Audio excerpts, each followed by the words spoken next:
பரலோக ரகசியங்கள் என்ற தலைப்பிலே நாம் தியானித்து கொண்டிருக்கிறோம்.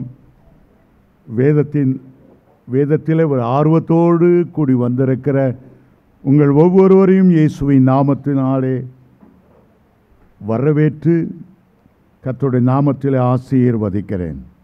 இன்றைக்கு தியானத்திற்காக லூக்கா எழுதின சுவிசேஷம் 23ஆம் அதிகாரம் 42ஆம் 43ஆம் வசனங்களை நான் வாசிக்க விரும்புகிறேன். லூக்கா எழுதின சுவிசேஷம் 23ஆம் அதிகாரம் 42ஆம் 43ஆம் வசனங்கள்.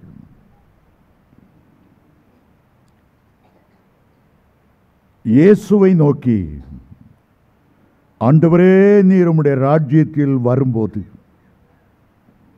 அடியேனை நினைத்தருளும் என்றான். இயேசு அவனை நோக்கி, இன்றைக்கு நீ என்னுடனே கூட பரதீசில் இருப்பாய் என்று மெய்யாகவே உனக்கு சொல்லுகிறேன் என்றார். மீண்டும் வாசிக்கிறேன். இயேசுவை நோக்கி, ஆண்டவரே, உம்முடைய ராஜ்யத்தில் வரும்போது அடியேனை நினைத்தருளும் என்றான்.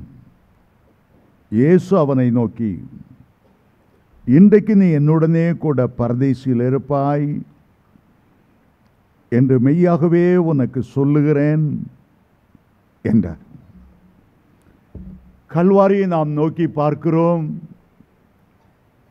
3 பேர் சிலுவையில் அறையப்பட்டு இருக்கிறார்கள்.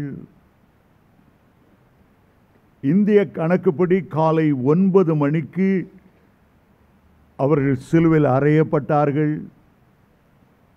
3 மணி நேரம் சிலுவையில் தொங்கியிருக்கிறார்கள். இன்னும் 1 மணி நேரங்கள் அவர்கள் சிலுவையில் இருக்க வேண்டும். மத்தியானம் 3 மணிக்குத்தான் இஸ்ரவேலிலே அந்தி பலி செலுத்துகிற நேரத்தில்தான் எலியா வானத்திலிருந்து அக்கினியை இறங்க பண்ணின அதே மாலை 3 மணிக்குத்தான் 3 பேரும் மரிப்பதற்கு போய்கொண்டிருக்கிறார்கள். மரித்த பிறகு 3 பேரும் 3 இடங்களுக்கு செல்ல வேண்டும்.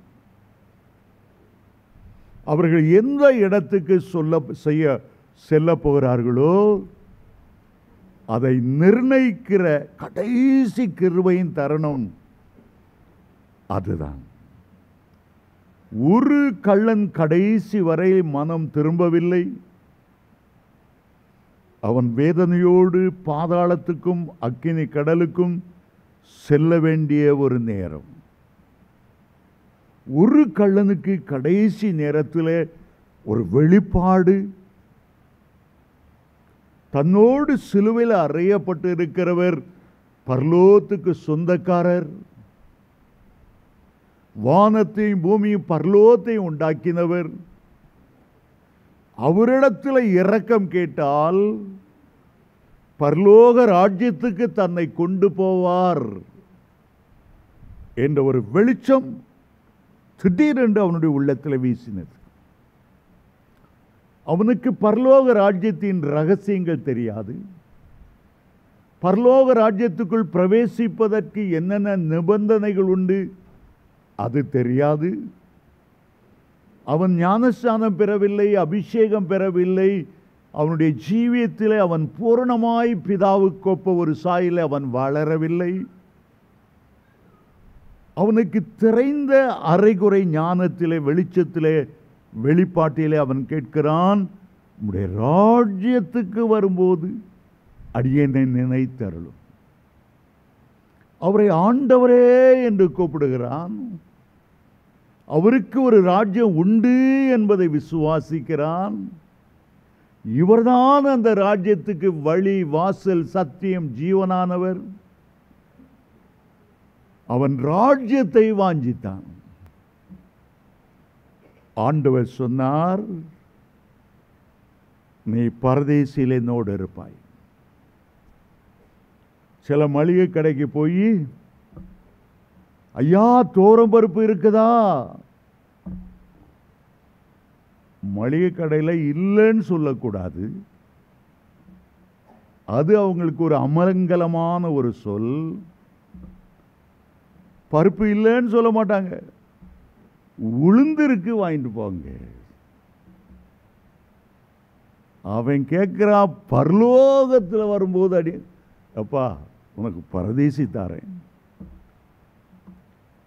உன்னுடைய நிலைமைக்கு மேக்சிமம் பரதேசி தான் கிடைக்கும்னா, பரலோக ராஜ்யம், பரம எருசலேம், கிறிஸ்துக்கு மனவாட்டியா இருக்கிற நிலைமை, உனக்கு கிரீடங்கள், உனக்கு அதில் ஒன்றும் கிடையாது. உனக்கு நீ பரதேசியில் இருப்பா, நரகத்துக்கு தப்பிடுவா, அடுத்த கல்லை போகிற இடத்துக்கு நீ போகாமல் பாதுகாக்கப்பட்டுருவா, பரதேசியில் இருப்பாய். பூமியில் தேவனுடைய பிள்ளைகள், வேதத்தை அறிந்தவர்கள், நீங்கள் எந்த இடத்துக்கு போவீங்கிறது இந்த தேவ ரகசியத்திலிருந்து நீங்கள் புரிந்து கொள்ளுவீர்கள். பரலோக ராஜ்யத்துக்கு ஆண்டவர் வைத்திருக்கிற நிபந்தனை என்ன, என்னென்னலாம் நிறைவேற்றணும். ஆகவேதான் இந்த ஒரு விசேஷமான அறிவு இன்றைக்கு நாங்கள் உங்களுக்கு போதிக்கிறோம். சிலர் எப்போ பார்த்தாலும் நான் ஞாசம் எடுக்க மாட்டேன், கள்ள ஞாசம் பெற்றானா? கள்ளம் பின்னால மறைஞ்சிருந்து கள்ளம் போகிற இடத்து பரதேசிக்குள்ளே வந்தால் போதும்னு நினைக்கிறாங்க சிலர். இயேசு ஞாசம் எடுத்தார, முழுகி ஞாசம் எடுத்தா அவருக்கு பின்னால் இருக்கணும், அவரு போகிற பரலோகத்துக்கு போகணுங்கிறது எண்ணம் இல்லை. ஞானஸ்தானம் எடுக்கிறதுக்கு என்னதெல்லாம் விதண்டாவாதம் பண்ண முடியுமோ, கள்ளம் எடுத்தானா அன்னைக்கே ஆண்டவர் கூட இருந்தானே, இயேசுவோட நான் இருக்கணும், நான் ஞானஸ்தானம் எடுக்க மாட்டேன்.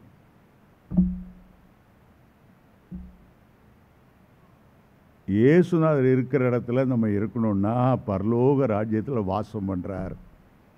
இயேசு மரித்த உடனே பரலோகத்துக்கு அவர் போகல. அன்றைக்கு அவர் பாதாளத்துக்குள்ளே இறங்கி சிறைப்பட்டவர்களை சிறையாக்கி உன்னதத்துக்கு ஏறி பரதீசிங்கிற இடத்தை அவர் ஸ்தாபித்தார். இயேசு எப்போ பரலோகத்துக்கு போனார் என்றால், சிலுவில் அறையப்பட்ட 40 நாட்கள் கழித்து ஒலிவுமறை சாறையில் உள்ள பெத்தானி அருகில் வந்தபோது மேகம் அவரை எடுத்துக்கொண்டது, பரலோகத்துக்குள் பிரவேசித்து பிதாவுடைய வலது பார்சத்தில் உட்கார்ந்தார்.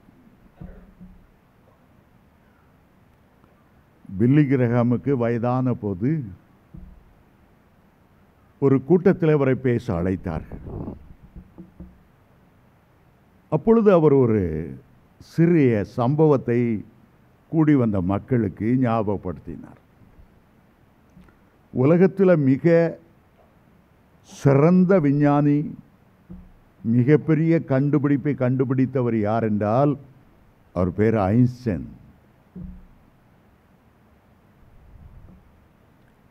அவர் கண்டுபிடித்த ஒரு முக்கியமான கண்டுபிடிப்பு, ஒரு யுரேனியம் அணுவை உடைக்கும் போது அதுக்குள்ளேருந்து அட்டாமிக் எனர்ஜி, நியூக்ளியர் எனர்ஜி வெளியே வருகிறது.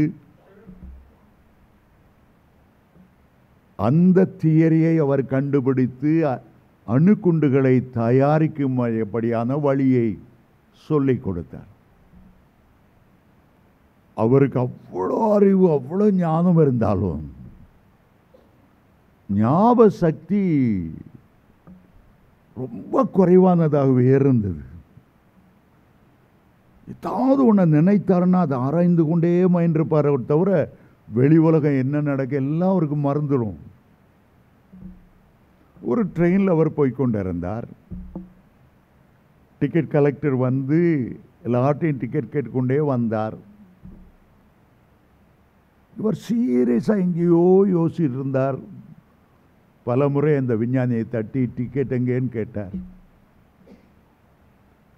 டிக்கெட்டை எங்கே வச்சோன்னு அந்த விஞ்ஞானி மறந்துட்டார். ஷர்ட்டுக்குள்ளே தேடுறார், பேண்ட்டுக்குள்ளே தேடுறார், மணி பர்ஸுக்குள்ளே தேடுறார், பாக்கெட்டில் தேடுறார், பின் பாக்கெட்டில் தேடுறார், அந்த பெட்டியை திறக்கிறார், எல்லாம் தேடுறார், டிக்கெட்டை காணும். எங்கே வச்சோன்னு தெரியல. டிக்கெட் கலெக்டர் சொன்னார், ஐயா கவலைப்படாதுங்க, நீங்கள் எவ்வளோ பெரிய விஞ்ஞானி, டிக்கெட்டுக்காக அந்த சொற்ப காசு ஏமாத்துறோம்,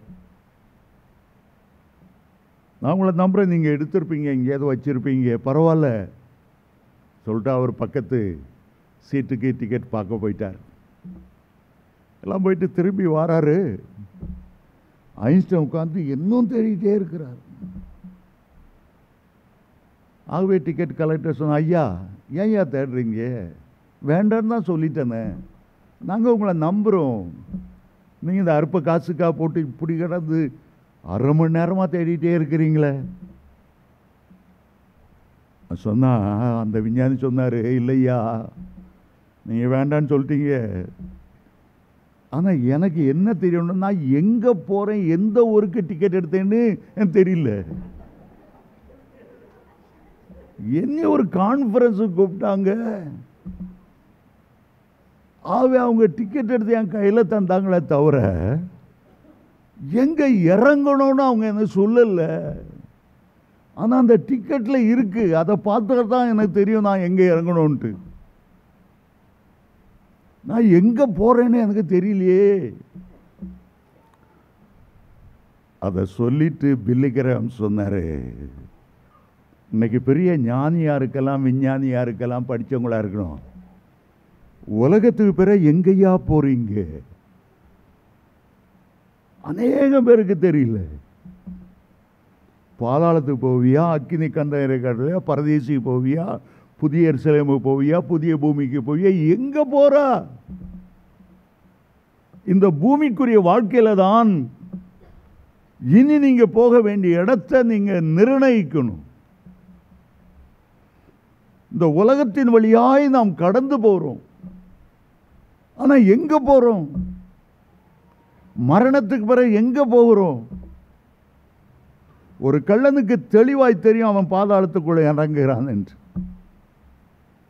எல்லா நேரங்களிலும் கடைசி வினாடி நேரங்கள், மரணத்தின் கடைசி நேரங்கள் மிக முக்கியமான நேரங்கள். நாம் நித்தியத்தை எங்கே செலவழிக்க போகிறோம் என்பதை நமக்கு உணர்த்துகிற நேரங்கள். நீ இயேசுவினுடைய இரத்தத்தால் கழுவப்பட்டு பரிசுத்தாவியால் அபிஷேகம் பண்ணப்பட்டு முடிவரிய நிலைத்து நின்றால் உனக்கு ஒரு பெரிய நம்பிக்கை, பரலோக ராஜ்யத்துக்கு போவோம். இல்ல நான் ஞானஸ்நானம் எடுக்கல, அபிஷேகம் பெறல, சரி, ரட்சிப்பில் நீ உறுதியாக இருந்தால் அந்த பரதீசி அல்லது புதிய வானம் அந்த இடத்துக்கு நீ போய் சேரலாம். அநேகர் அந்த கள்ளனை பற்றி சொல்லுகிறதுனால பரதீசிங்கிற வார்த்தை வேதத்தில் 3 இடத்துல தான் வருகிறது. முதலாவது சிலுவையில் அறையப்படும் போது இயேசு சொன்னார், லூக்கா 23ஆம் அதிகாரம் 43ஆம் வசனத்தில், பரதீசி என்ற வார்த்தைக்கு தோட்டம் என்பது அர்த்தம். ஆங்கிலத்தில் பாரடைஸ் என்ற அர்த்தம். ஆதியிலே ஆதாம் ஏவாள் வாழ்ந்த அந்த ஏதேன் தோட்டத்தை அவருடைய கீழ்ப்படியாமல் வெளியே துரத்தப்பட்ட பிறகு 3ஆம் வானத்துக்கு அதை கொண்டு போய்விட்டார். ஏதேன் தோட்டத்தில் இருந்த அந்த ஜீவ விருட்சத்தையும் 3ஆம் வானத்துக்கு ஆண்டவர் கொண்டு போய்விட்டார். இப்போது அந்த ஏதேன் தோட்டம் பூமியிலே இல்லை. இரண்டாவதாக அந்த பரதீசிங்கிற வார்த்தை எங்கே வருகிறது? 2 கொரிந்தியர் 12ஆம் அதிகாரத்தில் 3ஆம் வசனம் என்று நினைக்கிறேன். அப்போஸ்தலனாகிய பவுல் ஆவிக்குள்ளாகி 3ஆம் வானமாகிய பரதீசி வரைக்கும் எடுத்துக்கொள்ளப்பட்டு, பரதீசி என்பது இப்பொழுது எங்கே இருக்கிறது? 3ஆம் வானத்தில் இருக்கிறது.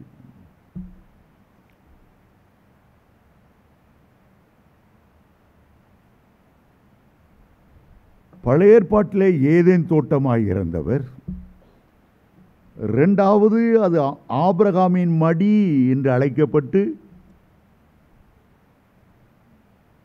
லாசரு மரித்த போது ஆபிரகாம் மடிக்கு கொண்டு செல்லப்பட்டவர். கிறிஸ்து மரித்த உடனே கள்ளனை அழைத்து கொண்டு பாதாளத்துக்குள்ள அவரை இறங்கினார்.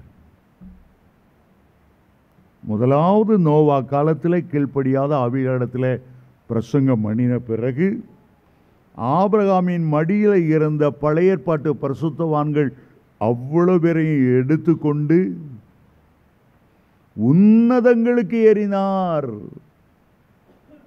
என்று எபேசியர் 4:8 வாசிக்கிறோம்.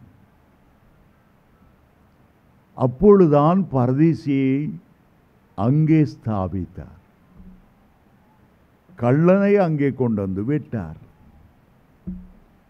பரதீசி என்பது பரலோகம் அல்ல, ஆவிகள் இளைப்பாறுகிற ஒரு இடம். பழைய ஏற்பாட்டு பரிசுத்தவான்கள் மரித்தபோது ஆபிரகாம் மடிக்குள்ளே இருந்தார்கள். இயேசு உயிர்த்தெழுந்த பிறகு அவர்களை உன்னதத்துக்கு ஏறி அங்கே வைத்தார். எல்லா நியாய தீர்ப்பும், வெள்ளை சிங்காசன நியாய தீர்ப்பும் முடிந்த பிறகு பரதீசில் இருக்கிறவர்களை மீண்டும் ஆண்டவர் புதிய பூமிக்கு கொண்டு வருவார். மீண்டும் சொல்லுகிறேன், ஆதியில ஏதேன் இருந்த இடம், இரண்டாவது ஆபிரகாம் மடியாய் மாறின இடம், மூன்றாவது பரதேசி என்று அழைக்கப்பட்ட இடம், நான்காவது புதிய பூமியாய் மாறும். எப்படி இந்த பூமியிலிருந்து சூரியனை நாம் பார்க்கிறோமோ அதே போல ரட்சிப்பின் அனுபவம் மட்டும் பெற்றவர்கள், மனம் திரும்பினவர்கள், இயேசுவை ஏற்றுக்கொண்டவர்கள், அதுக்கு மேலே போகாதவர்கள் புதிய பூமியில் வந்து பரலோகத்தை பார்ப்பார்கள். பரதீசி என்ற வார்த்தையானாலும் சரி, பேரடைஸ் என்ற வார்த்தையானாலும் சரி, அதற்கு அர்த்தம் தோட்டம். சில செல்வந்தர்களுக்கு பெரிய மாளிகை இருக்கும், அந்த மாளிகைக்கு முன்னால் ஒரு அழகு தோட்டம் இருக்கும். இந்த தோட்டத்தை முடித்தோன்னு ஒரு காம்பவுண்ட் வால் இருக்கும். அதற்கு பிறகு தெரு இருக்கும். தெருவில் வருகிறவர்கள் அந்த காம்பவுண்ட் சுவரில் ஒரு வாசல், அந்த வாசல் வழியாய் கார்டனுக்கு வருவார்கள். சில நெருங்கின உறவர்கள் அந்த வீட்டுக்குள் பிரவேசிப்பார்கள். பரலோக ராஜ்யமும் அதை பொறுத்தது தான். இயேசு மரித்ததும் நேர பரலோகம் போகவே இல்லை.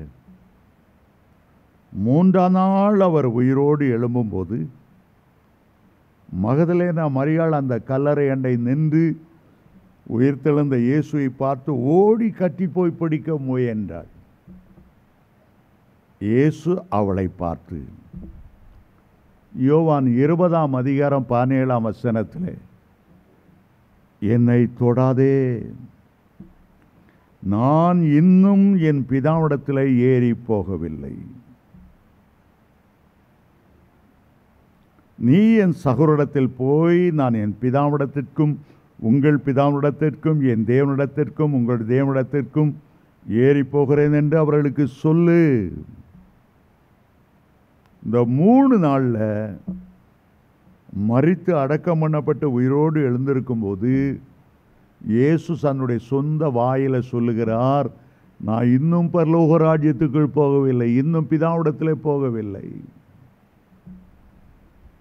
ஆனால் உயிரோடு எழுந்த 40 நாட்கள் கழித்து மார்க்கு 16:19 சீஷர்களுக்கு அவர் தரிசனமாகி எருசலேமுக்கு கிழக்கே நிற்கிற ஒலிவமலை சாரலிலே 3 கிலோமீட்டர் சீஷர்களோடு அவர் பேசிக்கொண்டே வந்தார். ஒலிவமலையின் முடிவிலே பெத்தானியா என்ற ஒரு சிறிய கிராமம் வந்தது. அங்கே பரலோகத்துக்கு அவர் ஏறெடுக்கப்படுகிற நேரம் வந்தது. எழுந்து நின்று ஜனங்களை சீஷர்களை ஆசீர்வதித்தார். மேகம் அவர்களை அப்படியே எடுத்துக்கொண்டது. பார்த்து கொண்டே இருக்கிறார்கள். வானாதி வானங்களுக்கு மேலாக, சூரியன் சந்திரன் மண்டலத்துக்கு மேலாக, பரதீசிக்கு மேலாக இன்னும் உயர உயர உயர போய் பிதாவினுடைய வலது பார்சத்தில் அவர் உட்கார்ந்தார் என்று மார்க் 16:19, எபிரேயர் 1:3 பரலோகத்துக்கு சென்று உட்கார்ந்தார்.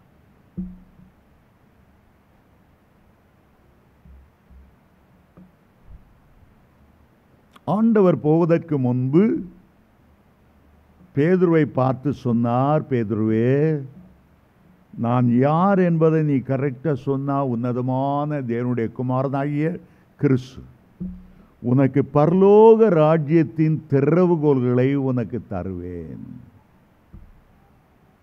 பரதீசியின் திறவுகோல்கள் அல்ல, பரலோக ராஜ்யத்தின் திறவுகோல்களை.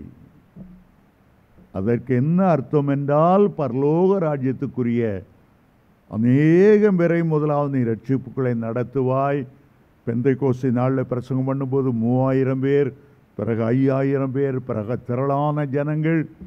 அவர்களுக்கு பிதா குமாரன் பரிசுத்தாவின் நாமத்தில் ஞானஸ்நானம் கொடுத்து அவர்களை சீஷராக்கி பரலோக ராஜ்யத்தை குறித்து நான் உங்களுக்கு உபதேசித்த எல்லாவற்றையும் அவர்களுக்கு கற்றுக்கொடு.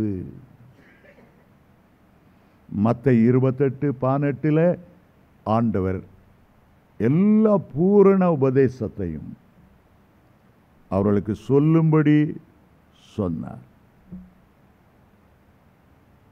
பேதுருவின் காலத்திலேயே, யோவானின் காலத்திலேயே, ஆதி அப்போஸ்தலருடைய காலத்திலே அநேகம் பேர் இரத்த சாட்சிகளாய் மறித்து எப்படி ஆகிலும் பரலோகத்துக்குள் பிரவேசித்து விட வேண்டும், வெறும் பரதேசில தங்கிவிடக்கூடாது, பரலோக ராஜ்யம் பலவந்தம் பண்ணப்படுகிறது, உயிரை கொடுத்தாலும் இரத்த சாட்சியாய் மறித்தாலும் பாடு அனுபவித்தாலும் எப்படியாவது உள்ளே போய்விட வேண்டும். ஆகவேதான் வெளிப்படுத்தல் 19:1 யோவான் எழுதுகிறார், இவைகளுக்கு பின்பு பரலோகத்தில் திரளான ஜனக்கூட்டம் இடுகிற ஆரவாரத்தை கேட்டு.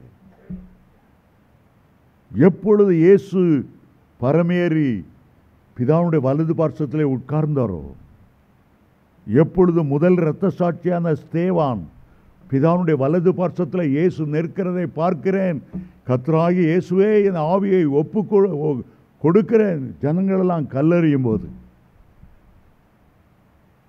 பரலோகத்துக்குள் அவர் பிரவேசித்து விட்டார். அவர் ஒரு பூரணமாக்கப்பட்டவர், ஆண்டவருடைய கற்பனைகள் எல்லாவற்றையும் கை கொண்டவர். அவருக்கு பரலோக ராஜ்யத்துக்குள் போகிறோம் என்கிற அறிவு இருந்தது, தெளிவு இருந்தது. ஆகவே பரிசுத்தவான்கள் என்ன செய்தார்கள்? இக்காலத்தில் உள்ள பாடுகளை எல்லாம் இனி எங்களில் வெளிப்பட, இனி நாங்கள் பிரவேசிக்க போகிற அந்த மகிமையின் தேசத்துக்கு ஒப்பானவைகள் அல்ல, பாடுகளை சகித்தார்கள்.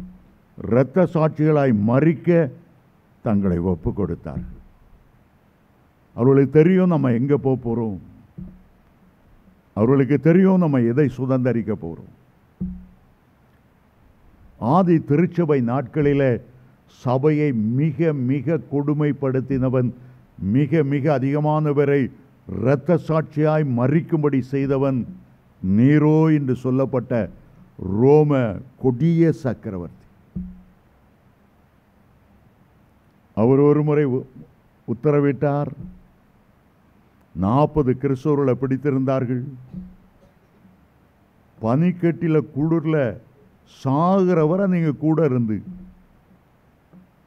அவங்கள கட்டி அந்த படுக்க கையும் காலையும் கட்டி பனிக்கட்டியில் படுக்க வைக்கணும், சாகிற வரையிலும் அவங்கள விட்டுறக்கூடாது. யாராவது இயேசு மறுதலித்தால், ரோம சக்கரவர்த்தியை நான் தொழுது கொள்வேன் என்று வாக்கு பண்ணினால், அவனை உடனே அவிழ்த்து குளிர்காய செய்து வீட்டுக்கு அனுப்புங்க, இல்லைன்னா அவங்க சாகிற வரையும் கிடக்கட்டும்.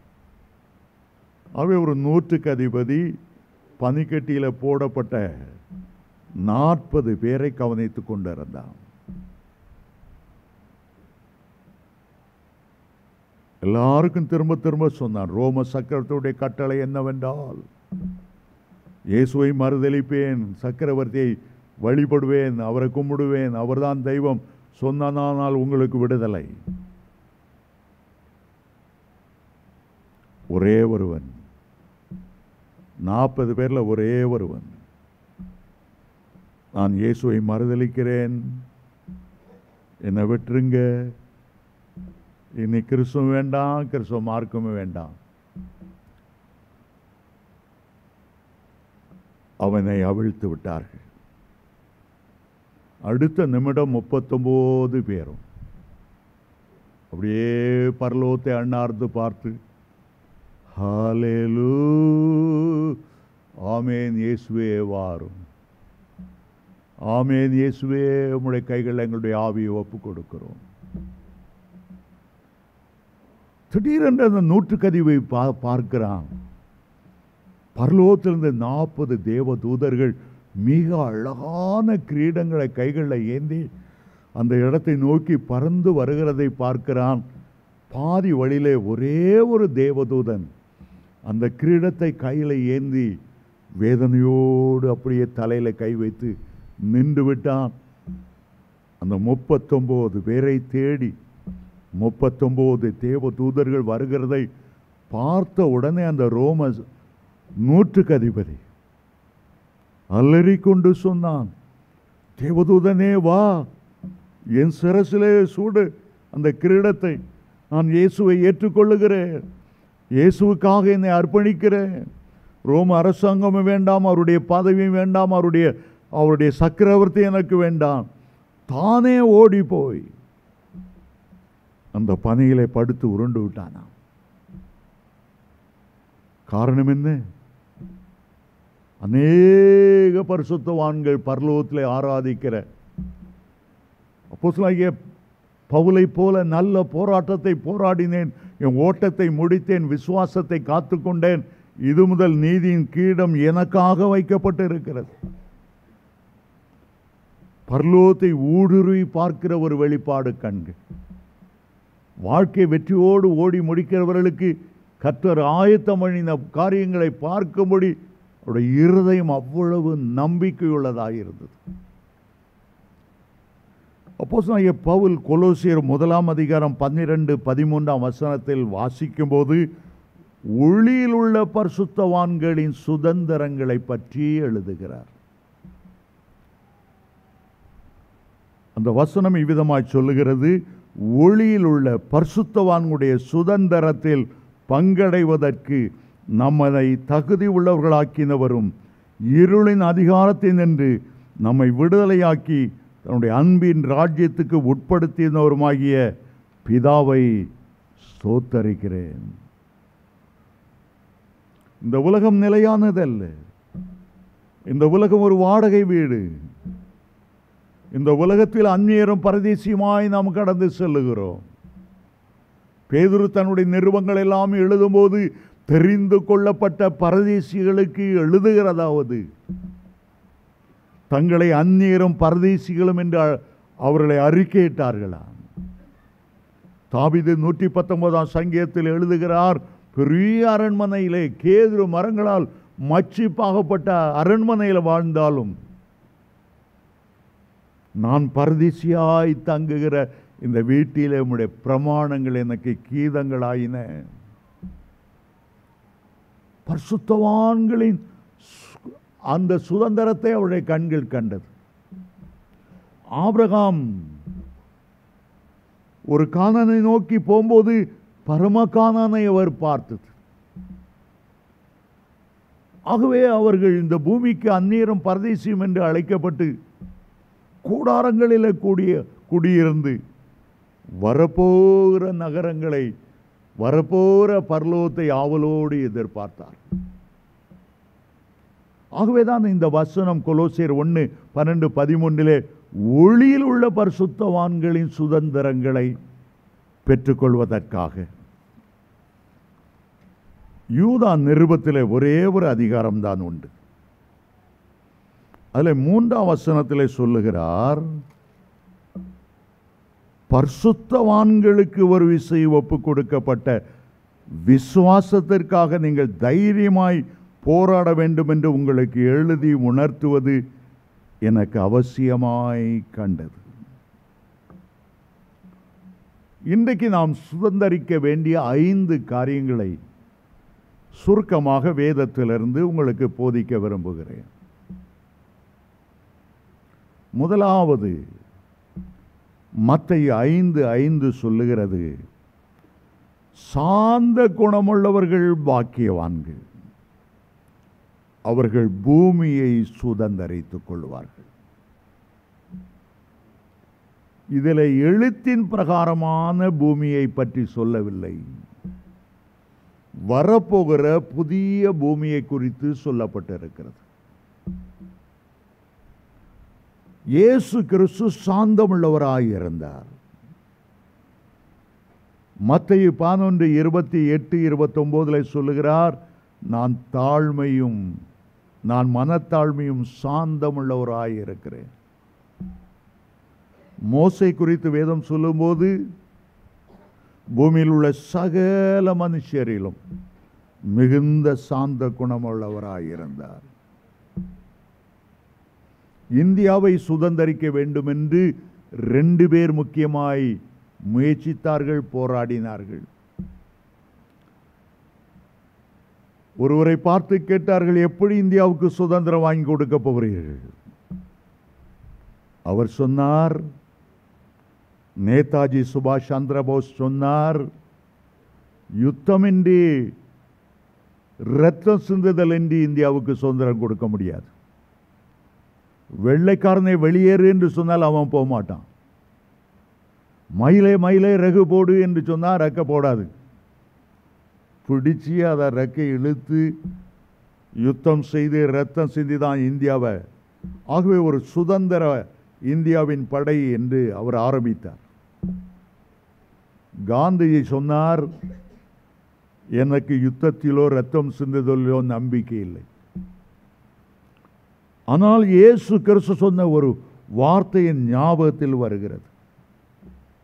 மத்தேயு 5:5 சாந்த குணமுள்ளவர்கள் பாக்கியவான்கள், அவர் பூமியை சுதந்தரித்துக் கொள்வார்கள்.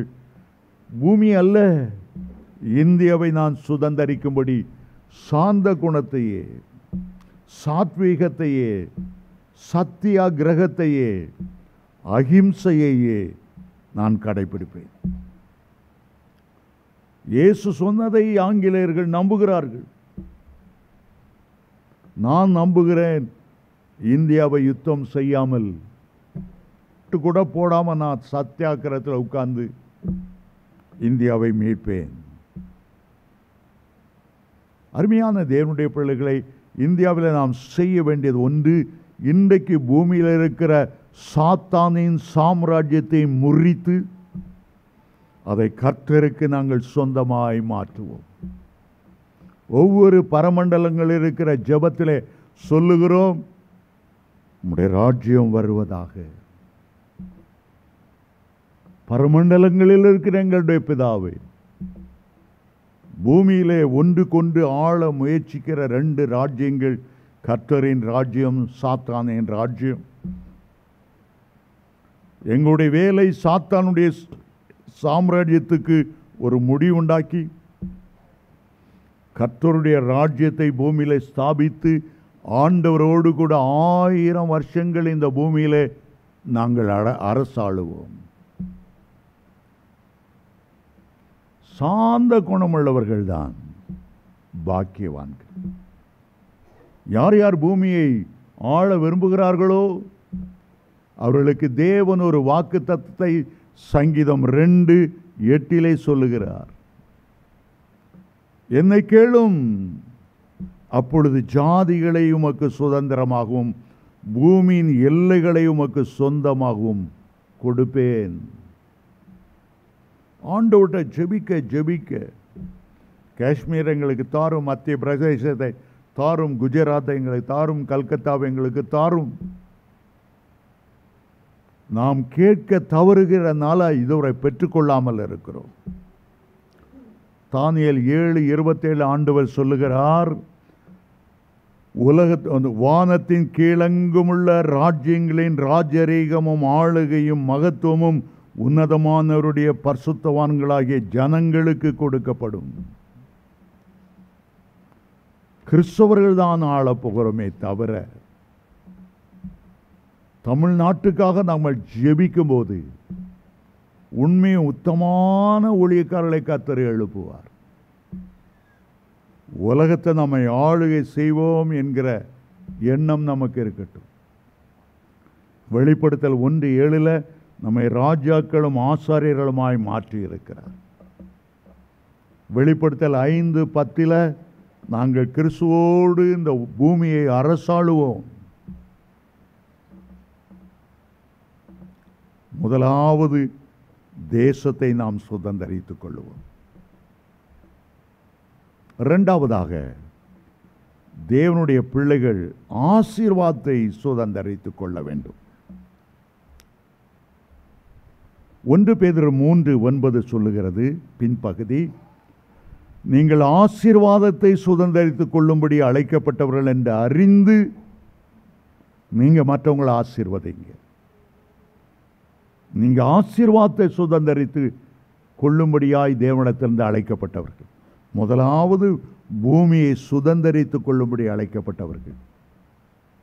ஆசீர்வாதத்தை சுதந்தரித்துக் கொள்வீர்கள் என்கும்போது அதில் 4 பகுதிகள் இருக்கின்றது. ஒன்று உலக பிரகாரமான ஆசீர்வாதம், நல்ல சுகம், நல்ல பலன், நல்ல சம்பாதிக்கக்கூடிய கிருபை, மாதந்தோறும் இவ்வளவு சம்பளம், பெரிய பங்களா, பெரிய கார், உலக பிரகாரமான ஆசீர்வாதம். சிலர் உலக பிரகாரமான ஆசீர்வாதம் என்ன, முந்தி பழங்கஞ்ச குடிச்சவங்க இப்போ ஆண்டவர் எங்களை ரொம்ப ஆசீர்வதிச்சிருக்கார், டெய்லி பிரியாணி தான். முன்னால் ஓலை வீட்டில் வாழ்ந்தவங்க இப்போ ஆண்டவர் எங்களை ஆசீர்வதிச்சிருக்கிறார், மாடி வீட்டில் இருக்கிறவங்க. முன்னால் எங்கள் வீட்டுக்கு முன்னால் ஒரு ஓட்ட சைக்கிள், துரு பிடிச்ச சைக்கிள் இருக்கவங்க, இப்போ பார்த்தா 3 காரு நிற்குதுங்க. உலக பிரகாரமான ஆசீர்வாதம் என்ன? உள்ளத்தில் சந்தோஷம், குடும்பத்தில் சமாதானம், ஒரு மன நிறைவு, கர்த்தரை துதிக்கிற வாழ்க்கை தான் இந்த உலகத்தில் சிறந்த ஆசீர்வாதம். நீதிமான்களுடைய கூடாரத்தில் ரட்சிப்பின் கம்பீர சத்தம் உண்டு. அடுத்த ஆசீர்வாதம் ஆவிக்குரிய ஆசீர்வாதம். அது என்ன ஆவிக்குரிய ஆசீர்வாதம்? அதுதான் மனம் திரும்புதல், அதுதான் ரட்சிக்கப்படுதல், அதுதான் ஞானஸ்நானம் எடுத்தல், அதுதான் பரிசுத்த ஆவியினால் நிரப்பப்படுதல், அதுதான் வல்லமையுள்ள பலமுள்ள ஒரு கிறிஸ்தவ வாழ்க்கை வாழ்வர், அதுதான் ஆவின் வரங்களை பெற்றுக்கொள்ளுதல், அதுதான் தாளந்துகளை பெற்றுக்கொண்டு ஆண்டவருக்காக எழும்பி பிரகாசித்தல். மூன்றாவதாக அடுத்த ஒரு ஆசீர்வாதம் என்ன? அதுதான் உன்னதத்துக்குரிய ஆசீர்வாதங்கள். அப்போஸ்தலனாகிய பவுல் எபேசியர் 1:3 அவர் சொல்லுகிறார், உலக தோற்றத்துக்கு முன்பாகவே உங்களை தெரிந்து கொண்டவர் உன்னதத்துக்குரிய சகல ஆசீர்வாதங்களாலும் உங்களை ஆசீர்வதித்திருக்கிறார். உன்னதத்துக்குரிய ஆசீர்வாதம் என்றால் என்ன? எபேசியர் 1:7 சொல்லுகிறார், கிறிஸ்துவுடனே கூட அவர் நம்மை எழுப்பி உன்னதங்களிலே அவரோடு கூட உட்காரும்படி செய்தார். நம்ம பூமியில் வாழ்ந்தாலும் உண்மையிலே உன்னதங்களில் ஆண்டவரோடு இருந்து அரசாளுகை செய்கிறோம். சங்கீதம் 91:1 வாசிக்கும் போது, உன்னதமானவரின் மறைவில் இருக்கிறவன் சர்வ வல்லவருடைய நிழலில் தங்குவான். நான்காவதாக நித்தியத்துக்குரிய ஆசீர்வாதம், பரலோகத்துக்குரிய ஆசீர்வாதம், என்றென்றைக்கும் அழியாத ஒரு ஆசீர்வாதம். சங்கீதம் 23:6 தாவீது ராஜா சொல்லுகிறார், நான் கர்த்தருடைய வீட்டிலே நீடித்த நாட்களாய் நான் நிலைத்திருப்பேன். நித்திய ஆசீர்வாதம் என்றால் என்ன? இயேசு நமக்கு தருகிற நித்திய ஜீவன், நித்தியமான வாசஸ்தலங்கள், நித்தியமான வீடுகள், என்றென்றும் அளிக்கப்படாத நித்தியமான சந்தோஷம். அப்பா வீட்டில், பரலோக அப்பா வீட்டில் எப்போது சந்தோஷம். அவருடைய சமூகத்தில் நித்திய பேரின்பம் உண்டு என்று சங்கீதம் 16:11 நாம் வாசிக்கிறோம். சங்கீதம் 21:6 சொல்லுகிறது, அவரை நித்திய ஆசீர்வாதங்களுக்குரியவர்களாக்குகிறீர், அவரை உம்முடைய சமூகத்தின் மகிழ்ச்சியால் பூரிப்பாக்குகிறீர். நித்தியமான ஆசீர்வாதம், ஒரு நாள் உன்னை விட்டு எடுக்காத ஆசீர்வாதங்கள், நித்தியமான ஜீவ கிரீடங்கள், மகிமையின் கிரீடங்கள், வாடாத கிரீடங்கள் எல்லாவற்றையும் கர்த்தர் நமக்கு தந்தருளுகிறார். யோசேப்பை ஆசீர்வதிக்கும் போது தகப்பன் சொன்னார், உன்னுடைய ஆசீர்வாதங்கள் உன்னுடைய தகப்பனுடைய ஆசீர்வாதங்களுக்கு மேலாயிருந்து நித்திய பர்வதம் வரைக்கும் எட்டுகிறது. சரி, முதலாவது பூமியை சுதந்தரித்துக் கொள்வது, இரண்டாவது ஆசீர்வாதங்களை சுதந்தரித்துக் கொள்வது, மூன்றாவது நித்திய ஜீவனை சுதந்தரித்துக் கொள்வது. நித்திய ஜீவன் என்ற வார்த்தைக்கு என்றென்றும் அழியாத பேரின்ப வாழ்க்கை. அது இந்த மாம்சீக வாழ்க்கை அல்ல, இது சரீர பிரகாரமான வாழ்க்கை அல்ல. நம்முடைய ஆன்மாவிலே வருகிற ஒரு நித்திய வாழ்வு. நம்முடைய சரீரம் ஆரோக்கியத்தோடு பலத்தோடு காணப்பட வேண்டும், ரொம்ப நல்லது. அதைவிட கோடி மடங்கு நல்லது நித்திய ஜீவனை சுதந்தரித்துக் கொண்டு உன்னுடைய ஆத்துமா அந்த மகிமையின் தேசத்தில், ராக்காலமில்லாத துதியினால் நிரம்பி இருக்கிற தேசத்தில் வாழ்வதுதான் நித்திய சுதந்திரங்கள். ஆகவேதான் 3 யோவான் 2 சொல்லுகிறது, பிரியமானவனே, உன்னுடைய ஆத்துமா வாழுகிறது போல. உன்னுடைய ஆத்துமாவிலே வெளிச்சம் இருக்கணும், ஆத்துமாவிலே ரட்சிப்பு இருக்கணும். உன்னுடைய ஆத்துமா அழியாமல் என்றென்றைக்கும் வாழுகிற நித்திய ஜீவன் இருக்கணும். உன் ஆத்துமா வாழ்ந்தால் தான் மற்றதில் வாழ்ந்து பிரயோஜனம். உன் ஆத்துமா செத்து போய் கிடந்தாண்டால், வெளிப்படுத்தல் 3:1 சர்தை சபையை பார்த்து ஆண்டவர் துக்கத்தோடு சொல்லுகிறார், சர்தை சபையே, நீ உயிருள்ளவன் என்று பெயர் கொண்டும் செத்தவனாயிருக்கிறாய். ஒரு வாலிபன் இயேசுவண்டை வந்து முழங்கால் படியிட்டு, ஆண்டவரே, நான் நித்திய ஜீவனை பெற்றுக்கொள்ள என்ன செய்யணும்? என்ன செய்யணும்? அதுபோல ஒரு நியாய சாஸ்திரியும் இயேசுவண்டை வந்து லூக்கா 10:25 அதே கேள்வியை கேட்டான். ஒரு தலைவனும் லூக்கா 18:18 அதே கேள்வியை கேட்டான். வாலிபன் கேட்டான், ஒரு நியாய சாஸ்திரி கேட்டான், இஸ்ரவேலுக்குள்ளே தலைவனாயிருந்த ஒருவன் கேட்டான். இந்த 3 பேரும் நித்திய ஜீவனை சுதந்தரித்துக் கொள்வதற்கு என்ன செய்யணும்? ஆண்டவர் சொன்னார், வேதத்திலே என்ன எழுதப்பட்டு இருக்கிறது?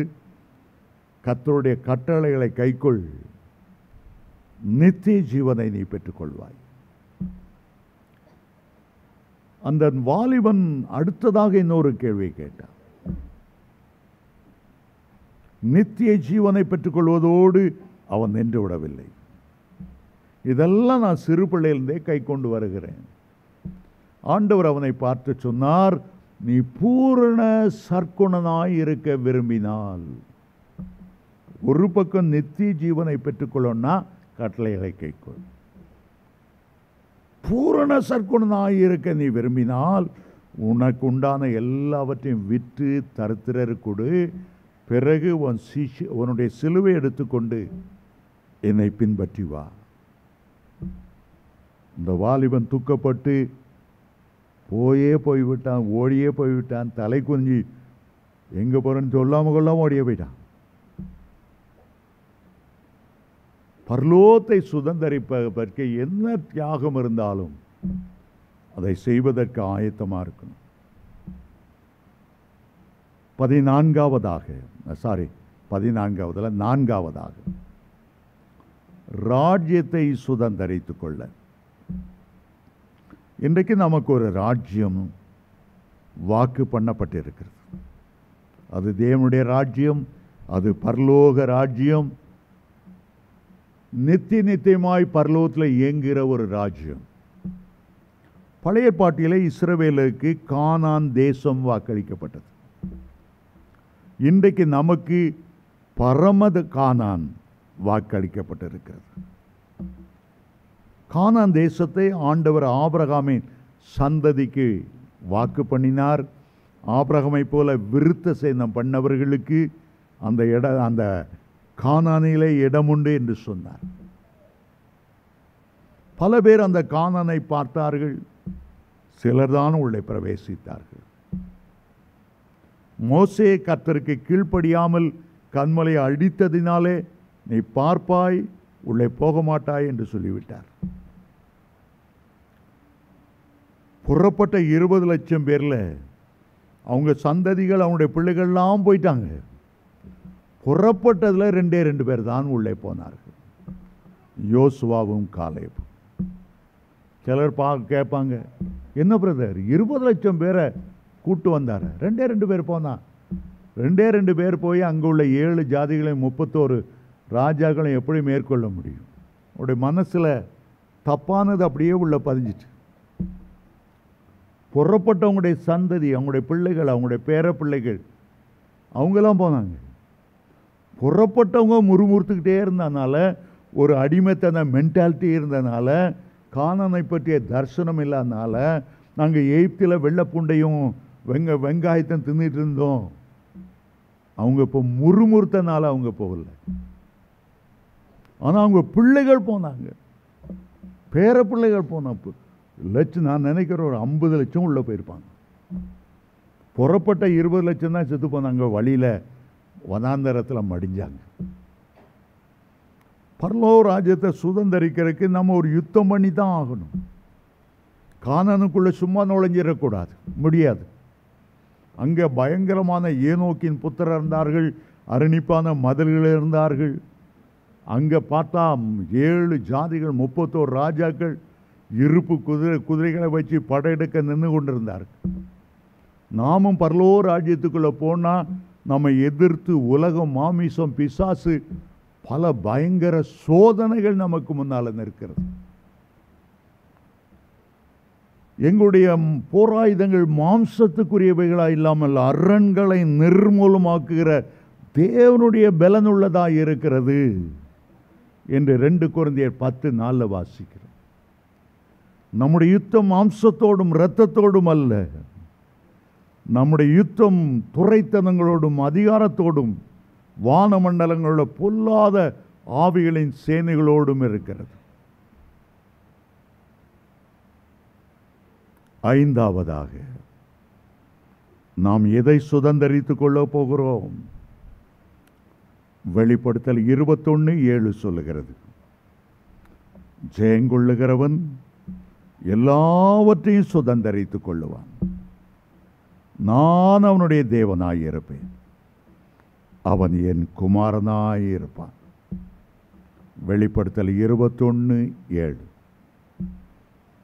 வேதத்தின் கடைசி புத்தகமான வெளிப்படுத்தின விசேஷத்தில் திரும்ப திரும்ப ஒரு வார்த்தை வருகிறது, 9 முறை வருகிறது, ஜெயங்கொள்ளுகிறவன் இவனோ. ஒவ்வொரு சபைக்கும் ஆண்டவர் எழுதும்போது சபையை பாராட்டி, சபை சீர்படுத்த வேண்டியவளை சீர்படுத்த வேண்டும் என்பதை பற்றி எல்லாம் சொல்லிவிட்டு ஒவ்வொரு சபையிலும், அந்த 7 சபையிலும், எபேசு சபையிலிருந்து லவோதிக்கா சபை வரையிலும் ஆண்டவர் சொல்லுகிறார், ஜெயங்கொள்ளுகிறவன் எவனோ. ஆவிக்குரிய ஜீவியத்தில் நாம் ஜெயங்கொண்டவர்களாய் விளங்கணும். தோத்தாங்கோழிகளுக்கு அங்கே இடமில்லை. பரலோகம் ஜெயங்கொண்ட பரிசுத்தவான்களாய் நிரம்பி இருக்கிறது. அதில் 1, 2 என்று ஆண்டவர் எழுதவில்லை. ஜெயங்கொள்ளுகிறவன் எல்லாவற்றையும் சுதந்தரித்துக் கொள்வான்.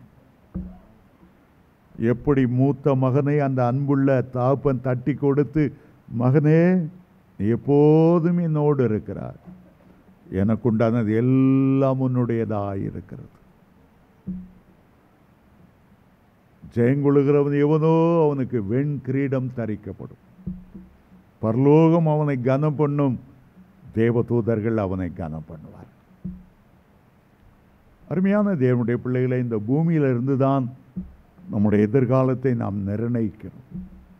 பரலோகத்தில் எந்த இடத்திற்கு போவோம், எங்கே போகிறோன்னு தெரியாமலே உலக மக்கள் போயிட்டே இருக்காங்க. பெரிய விஞ்ஞானி ஐன்ஸ்டைனுக்கும் தெரியல, ட்ரெயினில் போகிறாரு, ஆனால் எங்கே போகிறோன்னு அவருக்கு இல்லை. டிக்கெட்டு இருக்கா இல்லையா, எடுத்தோமா, அதுவும் தெரியல. ஆகவே எதிர்காலத்தை குறித்து அறியாதவர்களாய் நாம் ஓடிக்கொண்டு இருக்கக்கூடாது. பவுல் அப்போஸ்தலனை போல தெளிவாக 2 தீமோத்தேயு 4:7 சொல்லுகிறார், எனக்காக நீதியின் கிரீடம் வைக்கப்பட்டிருக்கிறது. நல்ல போராட்டத்தை என் வாழ்க்கையில் போராடினேன், ஓட்டத்தை முடித்தேன், ஜீவ கிரீடம் எனக்காக வைக்கப்பட்டிருக்கிறது. இந்த பரலோக தரிசனத்தோடு வெற்றி வாழ்க்கை வாழ்ந்தார். ஹல்லேலூயா. ஒரு நிமிடம் நாம் எழுந்து நிற்க போகிறோம். ஒரு ஜெயங்கொண்ட பரிசுத்தவான்களாய் வழங்குவதற்கு இன்றைக்கு உங்களை ஒப்பு கொடுங்க. என் பிதாவின் வீட்டில் அநேக வாசஸ்தலங்கள் உண்டு.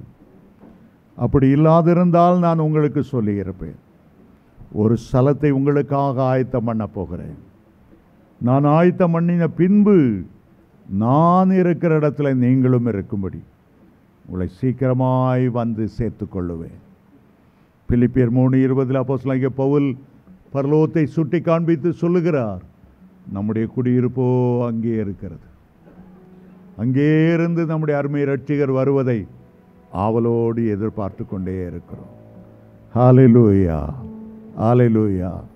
அதற்காக ஆயத்தமாக்கிக் கொள்ளுவோம்.